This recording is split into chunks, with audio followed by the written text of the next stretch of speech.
All right, Eric, it's Nick. How are you? Hey, we've known each other about a year and a half now, and I don't think I've actually ever done a video directly to you. We've commented back and forth, spoken on the phone, but I don't think I've ever addressed a video right to you. Thanks for the long email in connection with the video I did called the race deck. I appreciate it, and I agree with a lot of what you have in your email. I disagree with certain points, in the sense that my perspective is different on certain things, so I view them from a different angle than you do, so that's cool. For anybody watching this, Ed Groth, Eric here, is I would call him an expert on the United States Constitution and constitutional law and the evolution of American law and what originates from the Constitution and what was later imported, the laws that were later imported from England. Fascinating stuff, and some of his thoughts on the jury are fascinating, and being able to use the jury to reclaim constitutional freedom is fascinating stuff. So I encourage people to check out Eric's channel. His username is Edgrot, EDGROT. I'll put a link in the description boxes. I still can't get left and right straight. I guess the description box is over there, Okay, so Eric, here we go, man. Yes, governments claim too much power. Power wants more power, and governments tend to infringe on the rights of the people. Governments like to expand their sphere of power. Now we're talking about government in the abstract. Governments also is constitutive of a lot of individuals, and of course we know that there are, especially nowadays, corporate powers behind pushing government, and there have always been economic interests pushing government. So when we say government, in a sense we really mean those who have the economic power to influence government, and those in the government who yield to those economic interests and basically betray the rights of the people. But it's difficult, I think. It's hazardous to talk about government just as a single abstraction, as if it were, say, just an object that exists, because again, it's the activity of people, and it's constantly shifting and changing. But yeah, I agree. And governments can be tyrannical, and individuals can be tyrannical, and a tyrant's almost the definition of a tyrant is someone with political power who wants to enslave the people. There we have tyrant. And yes, I think that, I won't use government, but I think the economic powers that be and who are pushing and trying to control government, I think it is in their interests, or they see it in their interests, to create division between groups, to any kind of groups, anything that will stop the reunification of the people or the unification of the people. So if they can divide the people by creating racial divisions or religious divisions or whatever divisions they can, they see that in their economic benefit, they'll even try to instigate that. Though I do not know to what degree there are actually individuals plotting this out. I tend to think that you have, for every 2% of evil, you have 98% incompetence in this world. You have a lot of unconscious factors at play.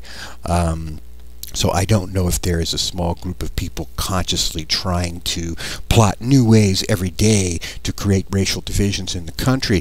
I think where racial divisions based on skin color come from, I don't know. It didn't exist in the ancient world. If you read the ancient histories, of say the Mediterranean basin or other histories I've read from other areas, you don't see enemies described by their skin color.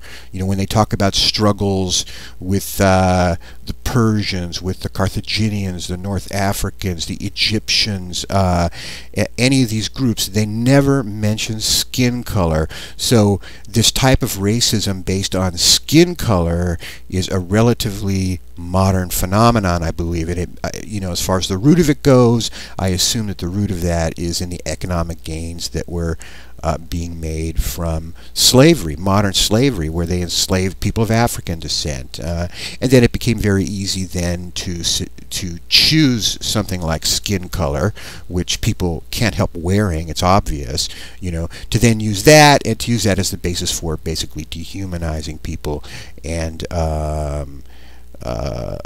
we then ended up with a sort of a skin color form of racism. Racism is a deep, has many deep levels. You have a biological level of race. Race is, I believe, an illusion biologically, in the sense that there is only one race. There's Homo sapiens, the human species, then the other factors that combine to make these outward differences, skin color, various factors. Actually, all these things, eye color, these exist just distributed around the edges of the DNA molecule. There's no centralized gene that contains, centralized gene or chromosome that contains all the things that we associate physically with a race, And for all we know, races look different in the past too, the way changes go. I don't know, but biologically race does not exist, but it exists, Eric, in people's minds. There are cultural differences which exist, yes, this is true, but race, this illusion that you're talking about, exists in people's minds. And it's rampant, Eric. There are acts of discrimination, conscious ones and unconscious ones. I would actually think there's far more unconscious racism than there is conscious racism. But it's going on all the time, and the denial of opportunities cannot be denied. I'm realizing I'm going to have to make 2 videos out of this, Eric.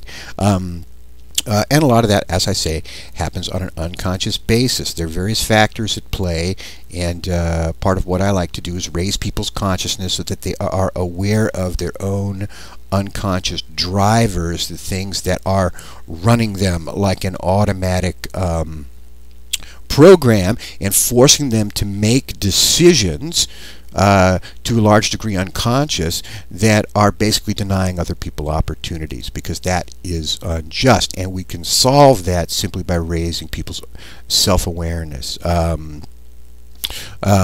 You mentioned that in your hometown, the prison population is 94% Caucasian. Yes, government oppresses everybody. Our current government has taken away a lot of our rights, our individual rights.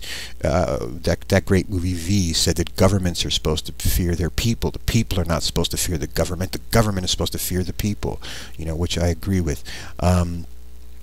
So government, yes, government is oppressive. And it tends to be tyrannical by nature. But we can change that, and I agree. The solution is for all the groups to stop fighting, all the groups to unify, all the groups to see that they have common interests and they have common problems if we look across at each other. And here we can even get into an economic analysis or a Marxist analysis of class as opposed to race, and economic power as opposed to race. The Marxists would say that it's all economic in origin.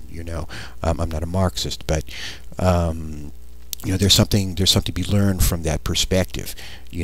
However, in the meantime, for some reason, somehow in recent history, people have developed racism in their minds, and this operates on them. And I believe the first step is that people have to become aware of this and purge it from the system, because it enslaves them. For lack of better use of a word, it unconsciously enslaves them, but it forces their actions. They're not even aware that they're doing it. I'm going to move on to video 2, Eric. All right, this is the end of part 1. Part 2 soon to follow.